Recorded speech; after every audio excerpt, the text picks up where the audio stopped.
All right, Friday update, February 11th. If anybody doesn't know, the FOP offices are closed today for the holiday tomorrow.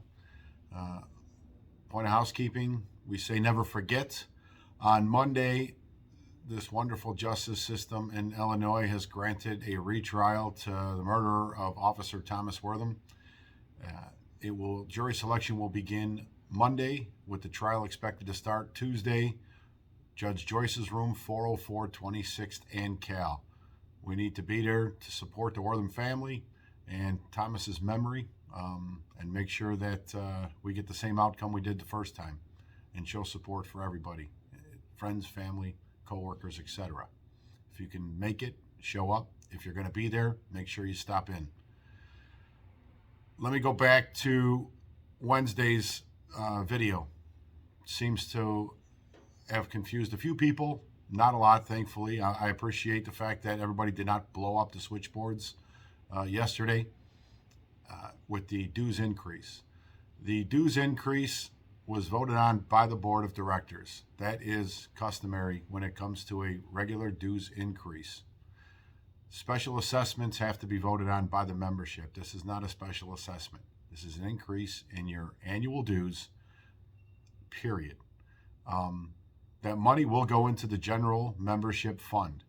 I said it is a $2.5 million PAC fund. Technically, it's not 100% the case. The money is in a general fund as we need it. If there's political races or things we need to do politically and we need the money, we just transfer the money out of the general fund into the PAC fund and then write checks accordingly from there. That's just a simple process going forward.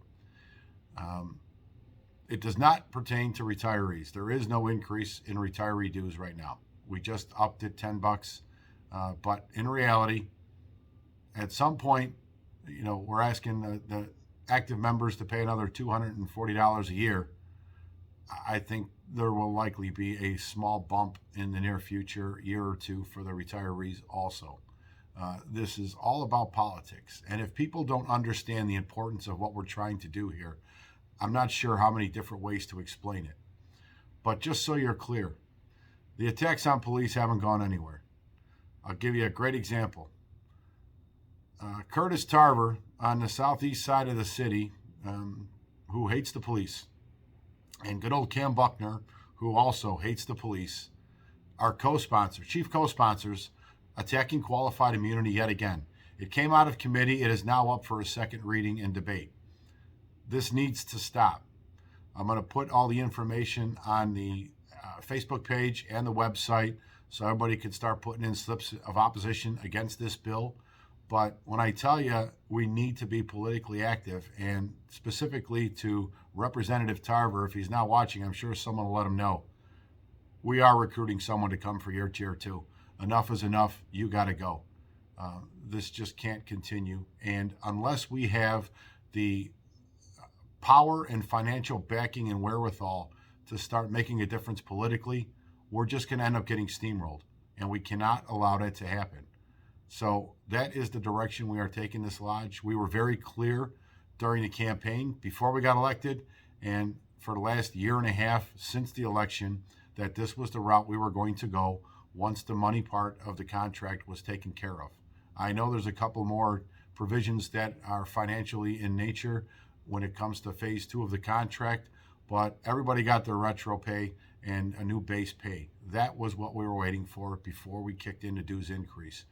It was larger than we had discussed, but the thought was it's time to go big or go home. And we needed to send a loud and clear message to everybody paying attention. It's not just money. We need manpower. We need boots on the ground, members willing to go knock on doors, pass out palm cards, get signatures for candidates. We will have several officers running for election, statewide offices, in the summer. We are circulating petitions with them. They're doing it largely on their own, but we are assisting a little bit to try and make sure they get on the ballot. And we're going to try and be a player in this year's elections, all setting ourselves up for the municipal elections in 2023. Now, I know, unfortunately, some FOP members want to make this a political thing about John Catanzara and the run for mayor. This money has nothing to do with that. This dues increase has absolutely nothing to do with that. I will be getting financial backing from other locations. I will not need the financial backing of the FOP Lodge 7. I won't refuse it if that so happens, but this is not about getting a giant war chest to go after the mayor. This is about getting a giant war chest and inspiring members, whether they're policemen, firemen, streets and sand, I don't care, laborers union, any union member who is sick and tired of the way this city is being ran, please contact Lodge 7. We're recruiting city workers specifically for the aldermanic elections coming up in 2023. Enough is enough. We need to take back our city and do right by the citizens, because we are on a dangerous course forward, and only we can do something about it, because the politicians are not. Thank you.